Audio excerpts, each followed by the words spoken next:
ദൈവനാമത്തിൻ്റെ മഹത്വം ഉണ്ടാകട്ടെ. ദൈവവചനം കേട്ടുകൊണ്ടിരിക്കുന്ന എല്ലാ പ്രിയപ്പെട്ടവർക്കും യേശു ക്രിസ്തുവിൻ്റെ നാമത്തിലുള്ള വന്ദനങ്ങളെ അറിയിക്കുന്നു.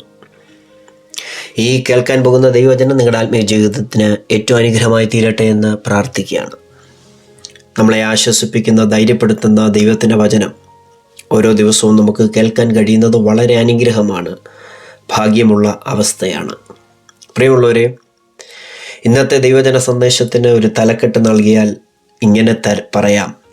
ഇന്ന് നിങ്ങൾ കേൾക്കാൻ പോകുന്ന ആത്മിക ദൂതിന് ഒരു ഹെഡിങ് കൊടുത്താൽ ഇങ്ങനെ പറയാം: നീ ദൈവത്തിന് വേണ്ടി നിന്നാൽ ദൈവം നിനക്ക് വേണ്ടി നിൽക്കും. ദൈവത്തിൻ്റെ കാര്യം നീ നോക്കിയാൽ നിൻ്റെ കാര്യം ദൈവം നോക്കും. തിരുവചനത്തിനകത്ത് ഒരുപാട് ഉദാഹരണങ്ങൾ ഈ ഒരു കാര്യത്തെക്കുറിച്ച് നമുക്ക് വായിക്കാൻ കഴിയും, മനസ്സിലാക്കാൻ കഴിയും. നിലകളുടെ ചരിത്രത്തിൽ ദൈവവചനം നമ്മൾ പരിശോധിക്കുമ്പോൾ ആരൊക്കെ ദൈവത്തിൻ്റെ നാമത്തിന് വേണ്ടി നിന്നിട്ടുണ്ടോ, ദൈവിക കാര്യങ്ങൾക്ക് വേണ്ടി വില കൊടുത്തിട്ടുണ്ടോ, അവർക്ക് വേണ്ടി ദൈവം ഇറങ്ങി വന്നിട്ടുണ്ട്. ഈ മെസ്സേജിനകത്ത് അങ്ങനെയുള്ള എല്ലാ ആളുകളെക്കുറിച്ചും പരാമർശിക്കുന്നില്ല. 1-2 ഇൻസിഡൻറ്റ് മാത്രം പറഞ്ഞ് നമ്മൾ പ്രാർത്ഥിക്കാൻ പോവുക. ഞാനിത് പറയുമ്പോൾ ചില തീരുമാനങ്ങൾ ഇന്നലകളിൽ നിങ്ങൾ എടുത്തത് ദൈവത്തിൻ്റെ പരിശുദ്ധാത്മായി വചനം കേൾക്കുമ്പോൾ ഓർപ്പിക്കും. അങ്ങനെയുള്ള തീരുമാനങ്ങളെ വീണ്ടും ഉറപ്പിക്കുക. ആ കാര്യത്തെ വീണ്ടും ചെയ്യുവാൻ ഉന്മേഷത്തോടെ, ധൈര്യത്തോടെ ചെയ്യുവാൻ തയ്യാറാകുക. നമ്മൾ ദാനിയേൽ എന്ന് പറയുന്ന ആ മനുഷ്യനെ തിരുവചനത്തിൽ നിന്ന് എടുക്കുമ്പോൾ ദൈവത്തിനു വേണ്ടി നിന്ന ഒരു ഭക്തനായ ഒരു മനുഷ്യനാണ് ദാനിയേൽ. അദ്ദേഹത്തിൻ്റെ പുസ്തകം നമ്മൾ വായിക്കുമ്പോൾ, ദാനിയേൽ പ്രവാചകൻ്റെ പുസ്തകം നമ്മൾ വായിക്കുമ്പോൾ ഒരുപാട് കാര്യങ്ങൾ ദൈവത്തിന് വേണ്ടി നിന്നപ്പോൾ ദൈവം അദ്ദേഹത്തിന് വേണ്ടി നിന്നതായിട്ട് നമുക്ക് കാണാൻ കഴിയും. വില കൊടുത്തു. അതിൽ 1-2 കാര്യങ്ങൾ മാത്രം പറയാൻ ആഗ്രഹിക്കുകയാണ്. 1-ാം അധ്യായത്തിൻ്റെ 17-ാം വാക്യത്തിൽ ഇങ്ങനെ വായിക്കുന്നത്: ഈ 4 ബാലന്മാർക്കും, അതായത് ദാനിയേൽ, ചന്ദ്രക്ക്, മേശക്ക്, അബേദനവും, അവരുടെ നേരത്തെ ഹനനിയാവ്, മീശായേൽ, അസരിയാവ്, ദാനിയേൽ, ഈ 4 പേരെ യെരുശലേമിൽ നിന്ന് 100 കണക്കിന് കിലോമീറ്റർ അപ്പുറത്തുള്ള ബാബിലോണിലേക്ക് പ്രവാസിയായി പിടിച്ചുകൊണ്ടുപോയപ്പോൾ അവിടെ ആ രാജ്യത്തിലെ നിയമപ്രകാരമുള്ള ഭക്ഷണവും രാജാവ് കുടിക്കുന്ന വീഞ്ഞും ഭോജനമൊക്കെ കഴിക്കണമെന്ന് പറഞ്ഞു. പക്ഷെ വില കൊടുത്ത് പറഞ്ഞു, ഞങ്ങൾക്കത് വേണ്ട, ഞങ്ങളത് കഴിക്കത്തില്ല. ദൈവത്തിന് വേണ്ടി നിന്നു, ദൈവിക പ്രമാണത്തിന് വേണ്ടി നിന്നു. എന്നാൽ അദ്ദേഹവും അദ്ദേഹത്തിൻ്റെ കൂടെയുള്ളവരും ദൈവത്തിന് വേണ്ടി നിന്നപ്പോൾ ദൈവം അവർക്ക് വേണ്ടി നിന്നു. അതിൻ്റെ ഒരു ഉദാഹരണമാണ് 17-ാം വാക്യം.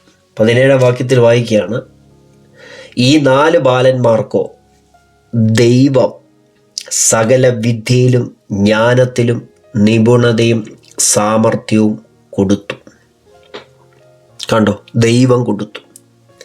ഞങ്ങൾക്ക് അശുദ്ധി ഭവിക്കുന്ന, ഞങ്ങളുടെ ദൈവത്തിൻ്റെ പ്രമാണത്തിൽ നിന്ന് ഞങ്ങളെ അകറ്റുന്നതൊന്നും ഞങ്ങളുടെ ലൈഫിനകത്ത് വേണ്ട എന്ന് അവിടുത്തെ ഓഫീസറിനോട് പറഞ്ഞപ്പോൾ ആ ഇഷ്ടപ്പെടുന്ന, നല്ല, മറ്റുള്ളവർക്ക് നല്ലതെന്ന് തോന്നുന്നത് അവർക്ക് വേണ്ട എന്ന് പറഞ്ഞപ്പോൾ ദൈവം മറു സൈഡിൽ ഇവർക്ക് വേണ്ടി പ്രവർത്തിക്കാൻ തുടങ്ങി. ഈ 4 വ്യക്തികളെ 10 ദിവസം പരീക്ഷിച്ച് നോക്കിയപ്പോൾ അവരുടെ ആരോഗ്യത്തിനകത്ത്, ബുദ്ധിക്കകത്ത് രാജാവ് കൊടുത്ത ഭക്ഷണവും രാജാവ് കൊടുത്ത വീഞ്ഞും കഴിച്ചവരുടെ, കുടിച്ചവരുടെ ജീവിതവുമായിട്ട് നോക്കിയപ്പോൾ 10 ഇരട്ടി വിശിഷ്ടത ഉള്ളതായിട്ടാണ് കണ്ടത്. 10 മടങ്ങ് വിശിഷ്ടത ദൈവിക പ്രമാണങ്ങൾക്ക് വേണ്ടി നിന്നവർക്ക് ദൈവം കൊടുത്തു. ഇന്നെന്നെ കേൾക്കുന്ന പ്രിയരെ, സകലത്തിലെയും നിയന്ത്രിക്കുന്ന, സകല ജഡത്തിൻ്റെ ഉടയവനായ സർവശക്തനായ ദൈവത്തിൻ്റെ പ്രമാണത്തിന് വേണ്ടി നാം നിന്നാൽ നമുക്ക് വേണ്ടി ദൈവം നിൽക്കും. ഒരുപക്ഷെ നമ്മൾ എടുക്കുന്ന തീരുമാനങ്ങൾ മറ്റുള്ളവർക്ക് മണ്ടത്തരമായി തോന്നിയേക്കാം.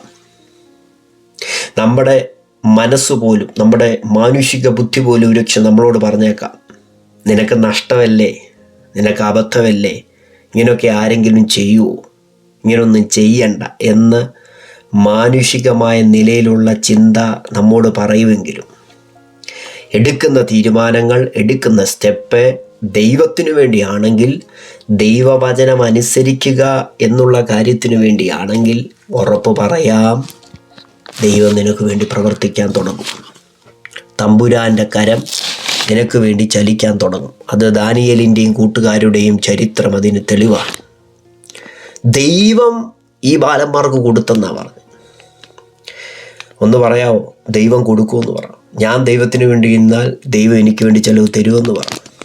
ഇവർ ദൈവത്തിന് വേണ്ടി നിന്നപ്പോൾ ദൈവം അവർക്ക് കൊടുത്തു.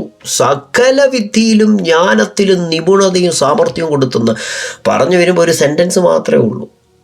പക്ഷെ എന്തെല്ലാം കാര്യമുണ്ട് നോക്കിക്കേ. ദൈവം എന്നെ സ്ട്രൈക്ക് ചെയ്തത് ആ പദമാണ്. ഈ 1 അധ്യായത്തിൻ്റെ 17 വാക്യം ദൈവം എന്നുള്ളിടത്ത് ഞാൻ അണ്ടർലൈൻ ചെയ്തിട്ടുണ്ട്. അതിനെ സ്ട്രൈക്ക് ചെയ്തു. എന്താ അവിടെ വായിക്കുന്നത്? ഈ 4 ബാലന്മാർക്കോ ദൈവം സകല വിദ്യയിലും ജ്ഞാനത്തിനും നിപുണതയും സാമർഥ്യം കൊടുത്തു. ദൈവം ഒരാൾക്കൊരു കാര്യം കൊടുക്കാൻ തീരുമാനിച്ചാൽ ആർക്കെങ്കിലും തടയാൻ പറ്റൂ? താങ്കളുടെ ജീവിതത്തിനകത്ത് ദൈവം ചിലത് തരാൻ തീരുമാനിച്ചാൽ, ദൈവം ചിലത് ചെയ്യാൻ തീരുമാനിച്ചാൽ അത് വിശിഷ്ടമായിരിക്കും കേട്ടോ. ചുമ്മാങ്ങ് കൊടുക്കുമല്ല കേട്ടോ. ദൈവത്തിന് വേണ്ടി നിന്നു. ദൈവിക പ്രമാണങ്ങൾ അനുസരിക്കുവാൻ വേണ്ടി ഒരു ഭാഗത്തൊരു തീരുമാനമെടുത്ത് നിന്നപ്പോൾ മറുഭാഗത്ത് തമ്പുരാൻ പ്രവർത്തിക്കാൻ തുടങ്ങി.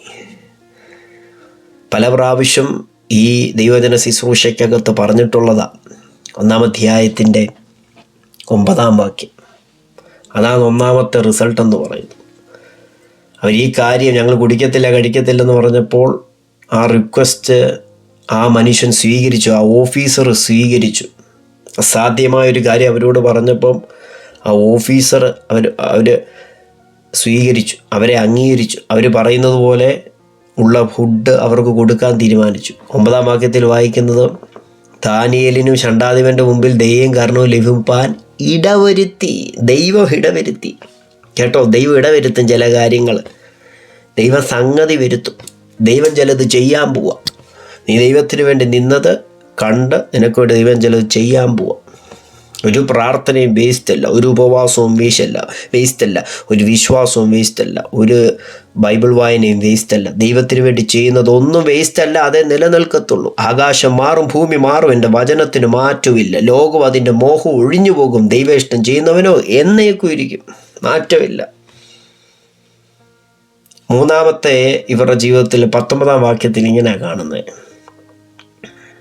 10 ദിവസം കഴിഞ്ഞ് അവരെ വിശിഷ്ടതയുള്ളതായി കണ്ടെത്തി രാജാവിൻ്റെ മുമ്പിൽ നെബൂഖദ്നേസറിൻ്റെ മുമ്പിൽ കൊണ്ടുവന്നപ്പോൾ, നെബൂഖദ്നേസറിൻ്റെ സന്നിധി കൊണ്ടുവന്നപ്പോൾ ഇങ്ങനെ പറയുന്നത് 19 വാക്യത്തിൽ, രാജാവ് അവരോട് സംസാരിച്ചാലേ അവരിലെല്ലാവരിലും വെച്ച്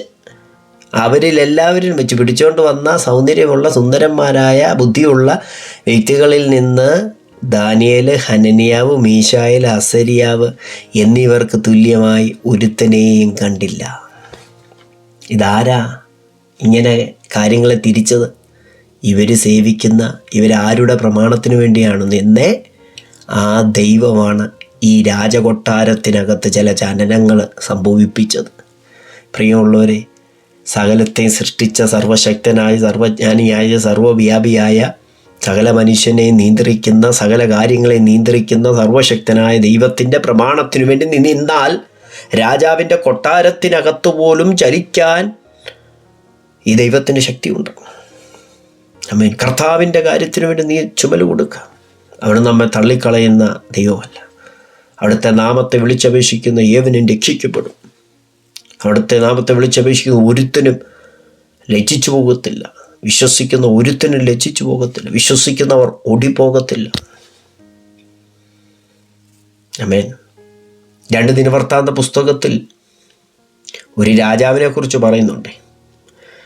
ഇങ്ങനെ അദ്ദേഹത്തെക്കുറിച്ച് പറയുന്നത് 2 ദിനവൃത്താന്ത 26 അധ്യായത്തിൻ്റെ 4-5 വാക്യങ്ങൾ.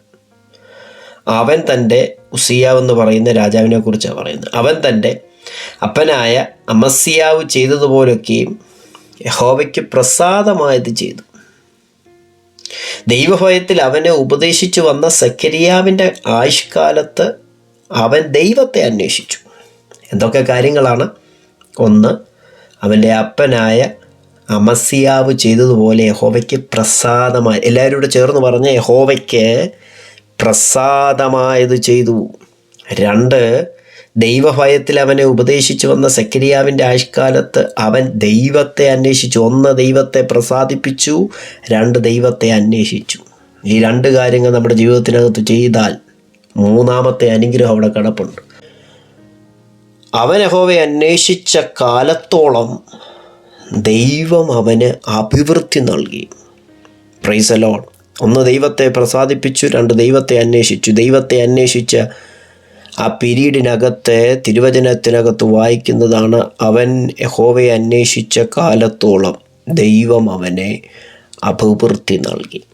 പുറപ്പാട് പുസ്തകം 1-ാം അധ്യായത്തിൻ്റെ 15 മുതൽ 19, 20 വരെയുള്ള വാക്യങ്ങൾ നമ്മൾ വായിക്കുമ്പോൾ ദൈവത്തിൻ്റെ പ്രമാണത്തിനു വേണ്ടി ദൈവത്തെ ഭയപ്പെട്ട് നിന്ന സ്ത്രീകളായ 1-2 വ്യക്തികളെക്കുറിച്ച് അവിടെ വായിക്കുന്നുണ്ട്. അവർ ദൈവത്തെ ഭയപ്പെട്ട് ഒരു ഭാഗത്ത് ദൈവത്തിനു വേണ്ടി നിന്നപ്പോൾ മറുഭാഗത്ത് ദൈവം അവർക്ക് വേണ്ടി നിന്നത് നമുക്ക് കാണാൻ കഴിയും. അത് മറ്റാരുമല്ല, ശിപ്ര എന്നും പൂവ എന്നും പേരുള്ള എബ്രായ സൂതി കർമ്മിണികളെക്കുറിച്ചാണ് അവിടെ വായിക്കുന്നത്. 1-ാം അധ്യായത്തിൻ്റെ 16-ാം വാക്യത്തിൽ എബ്രായ സ്ത്രീകളുടെ അടുക്കൽ സൂതികർമ്മത്തിന് ചെന്ന് പ്രസവശയ്യയിൽ അവരെ കാണുമ്പോൾ, കുട്ടി ആണാകുന്നുവെങ്കിൽ നിങ്ങളതിനെ കൊല്ലേണം, പെണ്ണാകുന്നുവെങ്കിൽ ജീവനോടിരിക്കട്ടെ എന്ന് രാജാവ് കൽപ്പിച്ചു. എന്നാൽ 17-ാം വാക്യത്തിൽ വായിക്കുന്നു, സൂതികർമ്മിണികളോ ദൈവത്തെ ഭയപ്പെട്ട് മിസ്രയീം രാജാവ് തങ്ങളോട് കൽപ്പിച്ചതുപോലെ ചെയ്യാതെ ആൺകുഞ്ഞുങ്ങളെ ജീവനോടെ രക്ഷിച്ചു.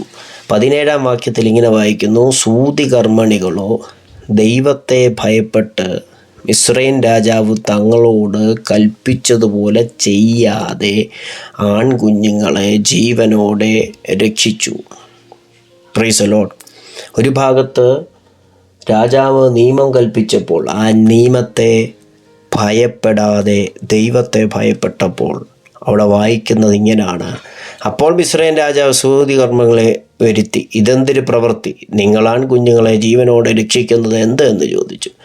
19-ാം വാക്യത്തിൽ, സൂതികർമ്മിണികൾ ഫറവോനോട്, എബ്രായ സ്ത്രീകൾ മിസ്രയീമെ സ്ത്രീകളെ പോലെയല്ല, അവർ നല്ല തിറവുള്ളവർ. സൂതികർമ്മിണികൾ അവരുടെ അടുക്കൽ എത്തും മുമ്പേ അവർ പ്രസവിച്ച് കഴിയുമെന്ന് പറഞ്ഞു. 20-ാം വാക്യത്തിൽ, അതുകൊണ്ട് ദൈവം സൂതികർമ്മിണികൾക്ക് നന്മ ചെയ്തു, ജനം വർദ്ധിച്ച് ഏറ്റവും ബലപ്പെട്ടു. സൂതികർമ്മിണികൾ ദൈവത്തെ ഭയപ്പെട്ടതുകൊണ്ട് അവൻ അവർക്ക് കുടുംബവർദ്ധനവ് നൽകി. ഒരു ഭാഗത്ത് സൂതികർമ്മിണികൾ രാജാവിൻ്റെ നിയമം അവർക്ക് വിരോധമായി നിൽക്കുമ്പോൾ ദൈവത്തെ ഭയപ്പെട്ടപ്പോൾ അവിടെ വായിക്കുന്നു, അവർക്ക് കുടുംബവർദ്ധനം. ഏത് കാര്യത്തിലാണോ ദൈവനാമത്തിനു വേണ്ടി സൂതികർമ്മിണികൾ നിന്നത്, അതേ കാര്യത്തിൽ സ്വർഗത്തിലെ ദൈവം സൂതികർമ്മിണികൾക്ക് വേണ്ടി ഇടപെട്ടു. എന്നെ കേൾക്കുന്ന പ്രിയമുള്ളവരെ, ദൈവത്തിനു വേണ്ടി നിൽക്കാൻ നിങ്ങൾ തയ്യാറാണെങ്കിൽ ലോകത്തിലെ നിയമം നിങ്ങൾക്ക് വിരോധമായിരിക്കും, രാജ്യത്തെ നിയമം നിങ്ങൾക്ക് വിരോധമായിരിക്കും. പക്ഷേ ദൈവിക പ്രമാണങ്ങൾക്ക് വേണ്ടി ഇന്നലകളുടെ ചരിത്രത്തിൽ ആരൊക്കെ നിന്നോ അവർക്കൊക്കെ വേണ്ടി നിന്ന ഒരു ദൈവത്തെയാ തിരുവചനത്തിൽ നമുക്ക് കാണാൻ കഴിയുന്നത്. അങ്ങനെയാണ് നമുക്ക് സമർപ്പിക്കാം, പ്രാർത്ഥിക്കാം. പരിശുദ്ധ പിതാവേ, അനുഗ്രഹിക്കപ്പെട്ട നല്ല സമയത്തിനായി സ്വതന്ത്ര ലോകരാജ്യങ്ങളിൽ ഇരുന്നു കൊണ്ട് ഈ ദൈവജന സന്ദേശം ശ്രദ്ധിച്ച സകല വ്യക്തികളെ അനുഗ്രഹിച്ചു പ്രാർത്ഥിക്കുന്നു. ഈ അന്ത്യകാലഘട്ടത്തിൽ വഷളത്വം നിറഞ്ഞ ഈ ലോകത്തിൽ ദൈവത്തിൻ്റെ പ്രമാണങ്ങൾക്ക് വേണ്ടി നിൽക്കുന്ന ഒരു തലമുറയായി സ്വർഗത്തിലെ ദൈവം ഈ ശബ്ദം കേൾക്കുന്നവരെ മാറ്റണമേ. ദൈവത്തിനു വേണ്ടി നിൽക്കുന്നവർക്ക് വേണ്ടി ദൈവം നിൽക്കുമെന്ന് തിരുവചനത്തിൽ ഞങ്ങൾ മനസ്സിലാക്കിയിരിക്കുന്ന ഒരു ജീവൻ നയിപ്പ് എൻ്റെ മക്കളെ ഇവിടെ സഹായിക്കണമേ. ഒരുമിച്ച് അനുഗ്രഹിക്കും യേശുവിൻ നാമത്തിൽ തന്നെ. ആമേൻ.